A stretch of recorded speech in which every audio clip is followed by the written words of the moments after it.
e ngā mana e ngā reo, tēnā koutou katoa.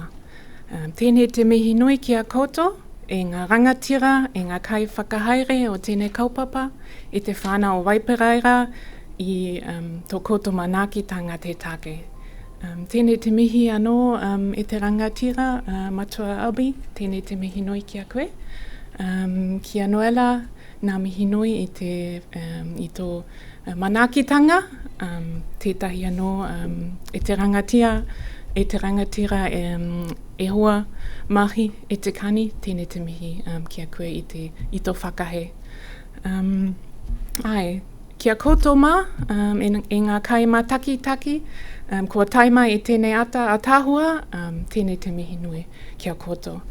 Ko wai o, no tiamana, no kāna o ko tūpuna, no tiamana aho, ko Denise Neumann tōku ingoa. Ka tika rā me mihi atu ki ngā tohu o nehe o Tāmaki Makauro e noho ai au. Ko te pāne o mata oho, te maunga e rūnei tōku ngākau. E noho ana aho ki raro i te manaakitanga o papatua nuku kōkiri marai. Aha koa nohea, aha koa kowai, mo te manaaki tangata kaura he painga i a papatua nuku kōkiri marai. No reira, he kai Rangahau aho, ki Waipapa Taumata Rau, no reira, tētahi anō, nau mai haere mai, akuaba, tēnei te mihi kia koutou.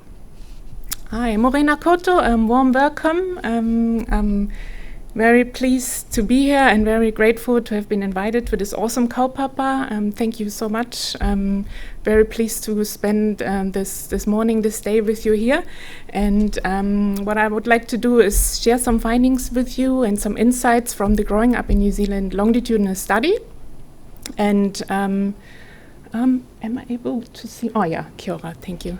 And what I will do is give you a bit of a snapshot of the recent or the last 15 years of the study since its inception, and really highlight to you some of the most recent findings and some of them with particular relevance to Rangatahi and whānau Māori.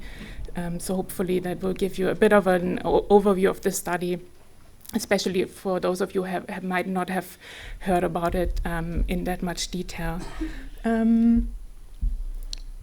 How do I is this my... The green button. The green button? Yep. Thank you.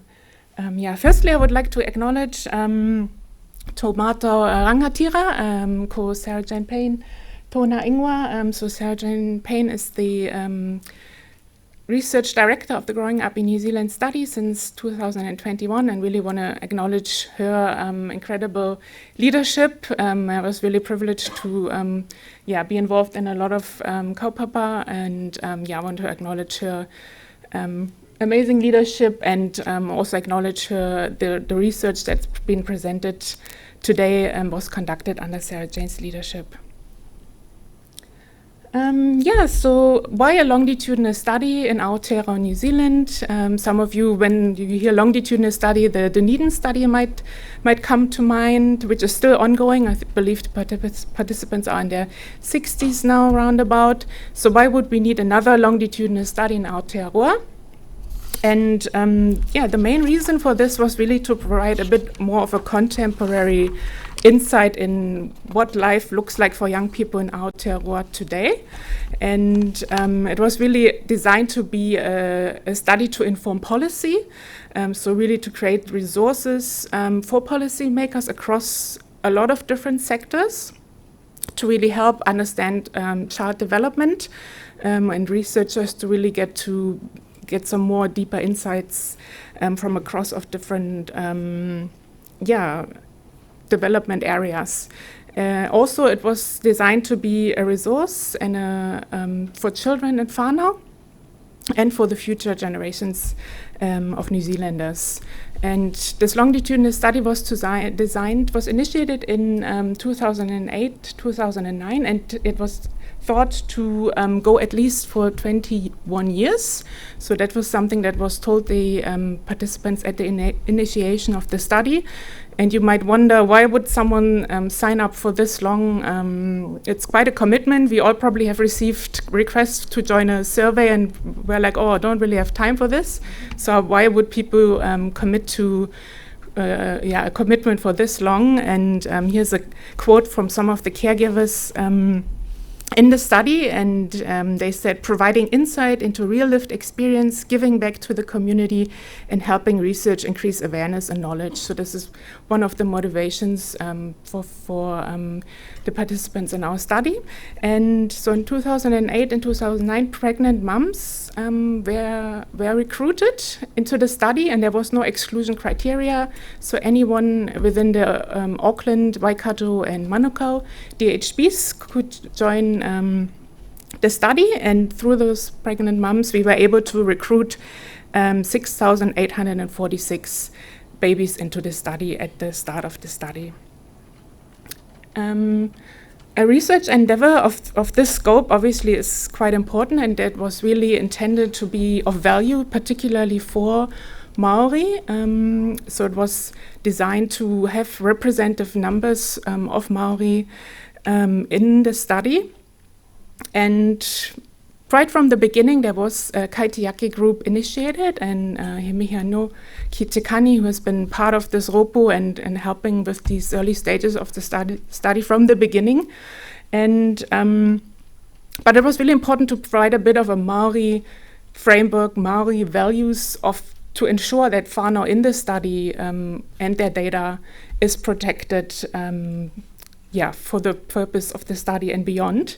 And so there were these high-level Kaitiaki principles developed together with the Māori advisor Ropu. And this is just a list of these principles to really provide a comprehensive framework to reflect Māori values and tikanga and aspirations to safeguard the data, illustrating what these Kaitiaki principles were set out to do to protect Rangatahi Wellbeing within the study of growing up in New Zealand, and obviously being embedded in a whole environment of different data and things that we collect. So what was the main purpose of this study? What was the main research question that was set out to observe? So it was particular interest in developmental trajectories across multiple levels of influence, and to look at these across the life course. Also, it was important to see how these trajectories and outcomes might differ across different ethnic groups. And then also to be able to identify factors that promote or hinder optimal well-being for children in New Zealand. And again, it was really quite strong focus on informing policies and helping to promote well-being for young people. So this is an overview of the data that has been collected so far. So this is the timeline here, and again, the study was initiated in 2008, and the pregnant moms were recruited, interviewed at this antenatal stage. So that really also highlights the special feature of growing up in New Zealand, starting at the haputanga. So we didn't just start when the young people or the children were born. We already started a step before and acknowledging this intergenerational aspect and the important phase of haputanga. And then around about every 2 years, there had been data collection waves, either going into the homes directly to the families or via telephone interviews, trying really to capture these main developmental milestones for young people. And also not just the mothers were interviewed, but also their partners. So this also highlighting this concept of whānau, that there's really the strong embeddedment of the young child in this early years in the whānau environment. And then from about 4.5 years onwards, more and more the young people shifted into the focus. So that's where we started observing the young people directly, and at 8 years it was the first time that we directly gave, with support from the interviewers, interviewed the children directly. So really emphasizing the tamariki voice. And obviously this is now increasingly more and more happening. Apart from that, also growing up was in a unique position to really respond to contemporary events happening in society. So when the COVID lockdowns and so on was happening, we had a special survey to really capture what was young people's experience during these times, as well as the recent extreme weather events, the Auckland anniversary flooding and Cyclone Gabriel. So that was another special survey we did to being able to capture those quite impactful events in young people's and whānao's lives. So that was quite special. So yeah, again, we are 15 years now in growing up in New Zealand and are about to start our 15-year data collection wave soon. Just a little bit of an overview. As mentioned, it is really the idea to capture a broad range of well-being domains and areas. So from family and whānau, over social context, education, health and well-being, culture and identity, and psychosocial and cognitive development. And it was important, or really early on also acknowledged, that these experiences will be quite different depending on a young person's or their whānao's ethnicity. So it was acknowledged that we have kind of different themes here representing the main ethnic groups in Aotearoa, and ensuring we have sufficient numbers that we can speak to the experiences of these main ethnic groups when we analyze and report the data. As you can imagine, 15 years is a long time.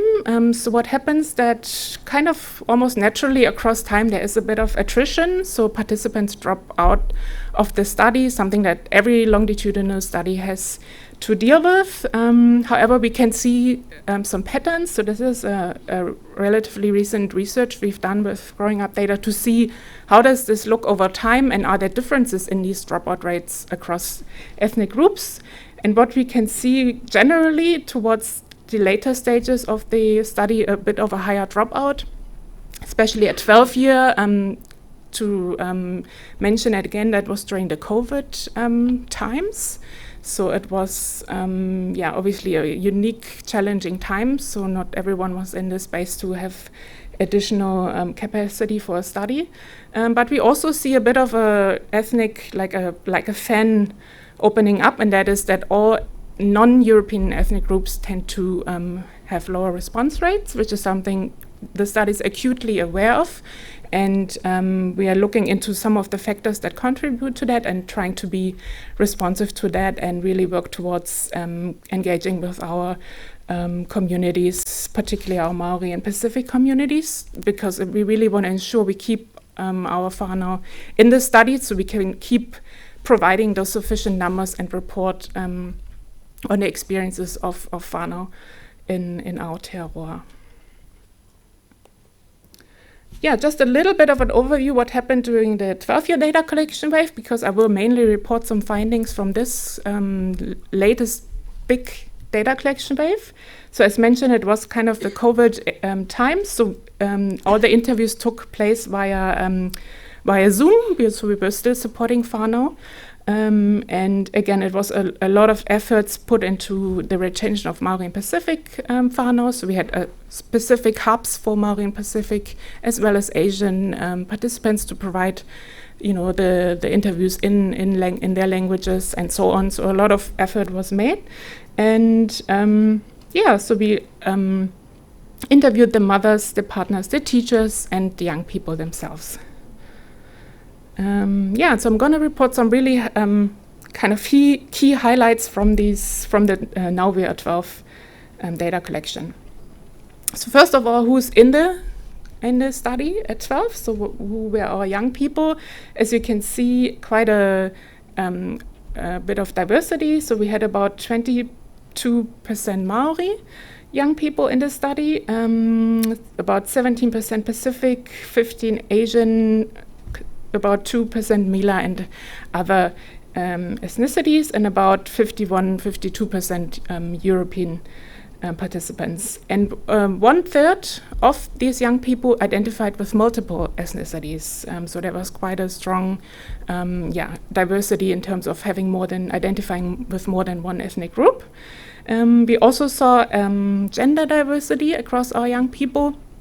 So we had about 46% cisgender boys, then about 38% cisgender girls, and 16.5% of young people who identified as non-binary, trans, or were unsure about their gender identity. Looking specifically at our Rangatahi Māori cohort, you can see here a little map. This was the area where our young people were located at the time of the 12-year data collection wave. And of the Rangatahi Māori, 61% were able to name their iwi, and in total 150 iwi were identified.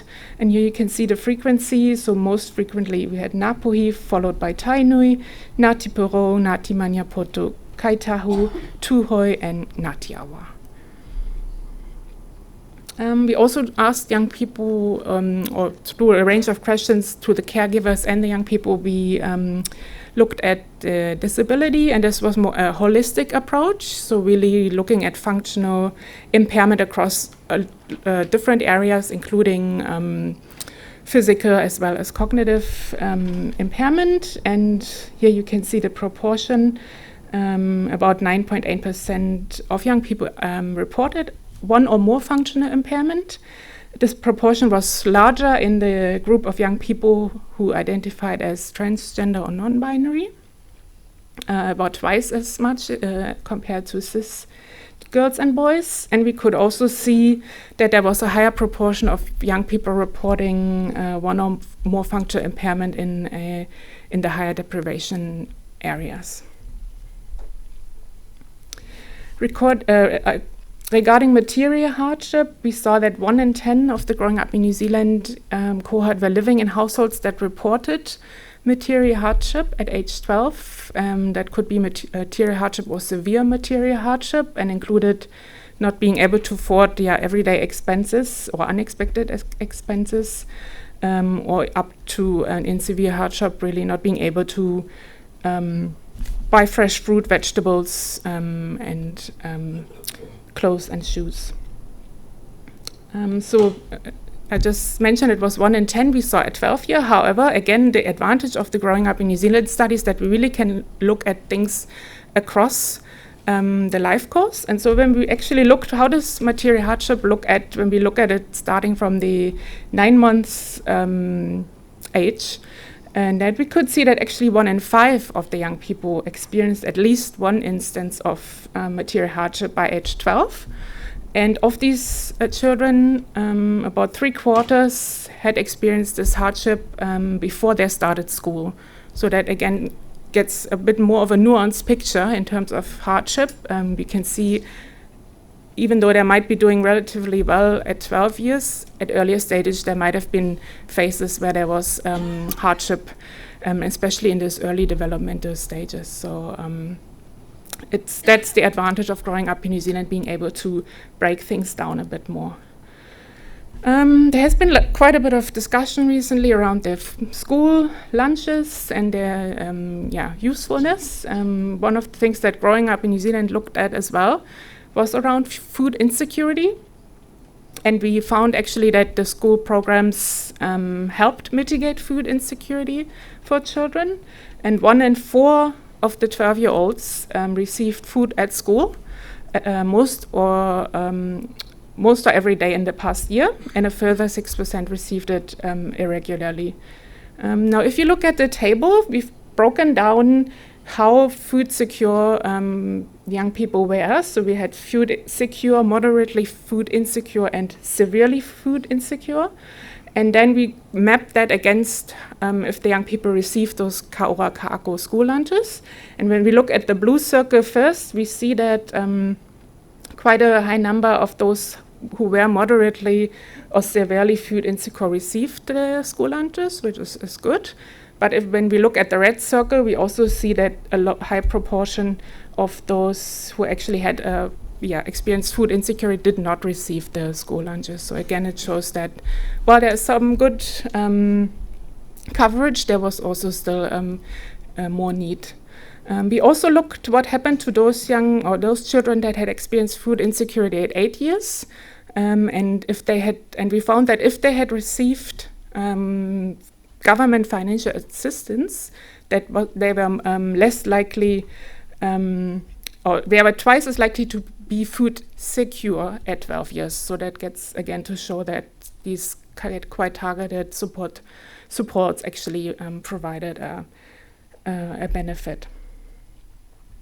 Quite a big topic in Aotearoa is mental health and well-being. We know there's some devastating rates, especially for young people, and huge inequities also in terms of our Māori and Pacific whānau being affected.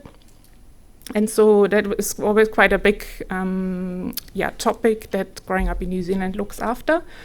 And what we saw is that 8.8% of the total cohort had contact with a mental health service. But then looking at whether their needs were met, we saw that 57% said they received all they need, but close to 40% also said they did not receive all the support they would have needed. And common barriers to these services was, at the time, again, it was the COVID-19 restrictions, but also it was mentioned not being able to get appointments or access. And again, this is, in this case, looking at the total cohort, we also know that there are some problems around cultural appropriateness of some of the services as well, so to cater to the needs of whānau. We then also looked in how many young people were actually diagnosed with by a doctor with a depression or anxiety diagnosis, which were 5.3%, but only 55, so only a bit over half, actually had contact with mental health services. Again, showing quite a bit of a gap between need and actually services received. We also saw, again, unfortunately confirming some of these earlier trends, seeing that Rangatahi Māori experience higher rates of depression symptoms compared to European young people, and we also saw quite higher rates of depression symptoms in transgender and non-binary young people as well as for cisgender girls compared to cisgender boys. We also saw that over half of the young people that had an increase in depression symptoms from the age 8 to 12. So age 8 is quite a young age, and we could uniquely started capturing mental health experience from young people at this age. Common factors associated with mental health issues, both for depression and anxiety symptoms. We saw some risk factors, again mentioned certain demographics, cisgender girl, transgender or non-binary, but also having already had experienced depression symptoms earlier in life. Other contributors were bullying, or if the mothers or caregivers had depression symptoms. But there were also some protective factors. Those included great child-parent relationships or child-peer relationships, which gets also to show the importance of peer relationships at this age. And again, because this is such an important kaupapa for Māori, with a lot of inequities involved, we conducted a bespoke piece of work just looking at structural disadvantage in Rangatahi Māori mental well-being, to really see the impact of these structural disadvantages on Rangatahi Māori mental health. And the design of this research was also to kind of look at, because sometimes the narrative is, as long as culture and identity is promoted, that can kind of make up for all of these experiences. And we wanted to see, is it actually possible that culture connectedness can buffer against these negative consequences of structural disadvantage? And again, we looked at it across time, so indicators like employment, mobility, residential mobility, home ownership, material hardship, deprivation, and looked how that across time impacted on Rangatahi Māori mental health. And we saw relatively So we kind of created 3 groups of low, medium, and high structural disadvantage, and there was relatively little difference across the groups. Being mindful, this was a Rangatahi Māori group, so that kind of gets to show that it doesn't really matter in terms of structural disadvantage. Rangatahi Māori across all of these groups might experience mental health issues, and that all of them require support. And then we looked at the cultural connectedness, and what we found is cultural connectedness is a strong supporter of improving mental health and well-being. So this is really great. But when we then looked if it can buffer against those negative consequences of the structural disadvantage, we couldn't see an evidence or a clear evidence for that. And the conclusion here was that it's really important to support and promote young people's cultural connectedness and identity, but it can't replace also the responsibilities to work on these structural disadvantages because they're an independent contributor to mental health challenges. And lastly, in terms of research findings, so this was what I've been presenting to you, was mainly coming out of the Growing Up study itself, but there's an opportunity for other researchers to apply for data and look into, whatever it could be of interest. And here's a report, Te Ara ki ngā rautaki e ora tonu ai te reo Māori, which was led by Te Wharewana Ngau Awanuirangi, and that was looking specifically into retention and revitalization of te reo Māori. And what the study found, that 77% of the growing up cohort actually had at least some te reo Māori knowledge by the time the young people were in preschool age. And almost 10% actually had an advanced te reo Māori skills, including being able to speaking and understanding questions and sentences. And then they also looked what is actually contributing to that te reo Māori development, and that were things like if the parents already spoke te reo Māori, a strong cultural connection, but also strong parent-child interactions. Attending a kohanga reo was a strong predictor, but also things like reading books, playing games, telling stories, singing songs, and were all important contributors. One of the negative impacts, decreasing te reo Māori development, was a high level of screen time. Being a bit mindful at this time, when this research was conducted, we're mainly talking about television screen. Yeah, so you've heard a little bit about some key findings that Growing Up in New Zealand was able to produce, and you might ask yourself, how is that helping anyone? It's good to know, but is that making any difference? And so I wanted to highlight to you a couple of policy impacts that Growing Up in New Zealand had. So here are a few examples.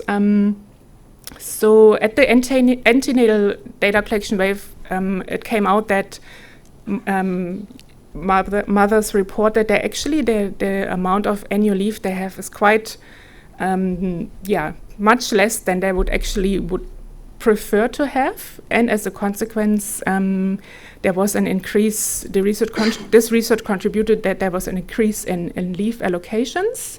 So previously it was only 14 weeks, and that this was then increased to 26 years.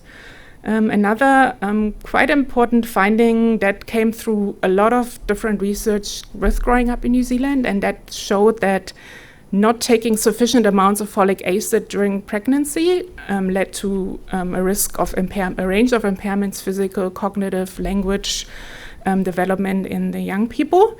And so this provided some key evidence about the importance, and partially still some debates around the importance of folic acid, and has even led to that now bread recipes or flour for bread now has to contain folic acid, so to ensure this coverage is ensured, because that was the other thing that was seen that was quite an inequitable situation. Another one, smoke alarms. So we found that only 1 in 4 rentals had sufficient properly functioning smoke alarms, and as a consequence, this research directly contributed that in 2016 the decision was made to mandate alarm installation. And lastly, also a few community impacts and resources. So as mentioned, growing up in New Zealand is a resource for people to use. It is an encouragement for collaboration. And there was an example for the Southern Initiative to collaborate with Growing Up in New Zealand, using some Growing Up in New Zealand data, but also doing some interviews with whānau in South Auckland around what are some contributors to well-being. And it came out that there are actually some greater stress levels that whānau in South Auckland experiences that you might not identify if you look at Auckland in total, and that those contribute to health impacts, behavior impacts, as well as poorer life outcomes. And so that collaboration helped to identify some and work on some solutions together with whānau. Then, as mentioned, we had this extreme weather events survey, and as part of that we were able to provide a guide to help young people to cope with their emotions during these extreme weather events. And then there was another collaboration with a Rangatahi research group, Taumata Rau, who during this time in the Napier, Te Mataua, Maui area, the Moko Boys initiative, so they helped their whānau, their neighbors out. It started with like mowing lawns, kind of housework, but it really extended into this kaupapa of those rangatahi connecting with kaumātua, which was a beautiful initiative that is ongoing till today.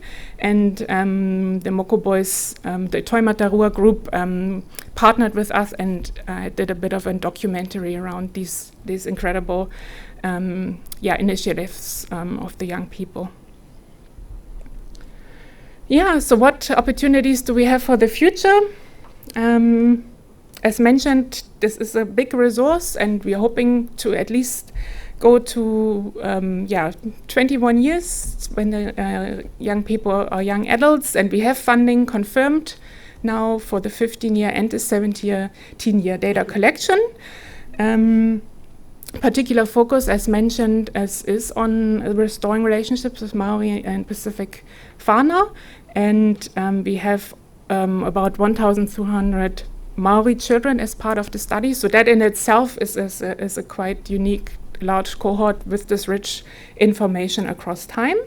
And we increasingly want to support Rangatahi Māori leadership. Also want to acknowledge my colleague Carlene, who is the cohort relationship manager, and who's also in the audience today. So Carlene and her team will work really hard and coming up with incredible ideas around, again, restoring and building these relationships with our cohort. And then again, we work closely with policy partners and stakeholders to identify priorities for Māori and in terms of research and what Growing Up in New Zealand can capture. And again, it's highly encouraged to collaborate, communities, researchers working together. And I guess the richness of the Growing Up in New Zealand data really gives this opportunity that kaupapa Māori frameworks and methodology can be applied. So identifying really specific pieces of work that is suitable for whānau interests. And we have about 100 million plus data points in those first 15 years. So you can imagine if we go a little bit longer, that's going to jump up even more. So an incredible resource, probably also encouraging for new advanced technologies to use moving forward. And so, just highlighting this opportunity. And there's just a couple of, highlighting some our website, and we also on Facebook, Twitter, and Instagram now as well, where you can read a few more things about our study. But in this sense, tēnei te mihi nui ki a koutou, e nā kaima takitaki mo te whakarunga te take, he tino rawe, he tino pai te kite o i a koutou, no reira tēnei te mihi mana hau ki a koutou. Tēnā koutou.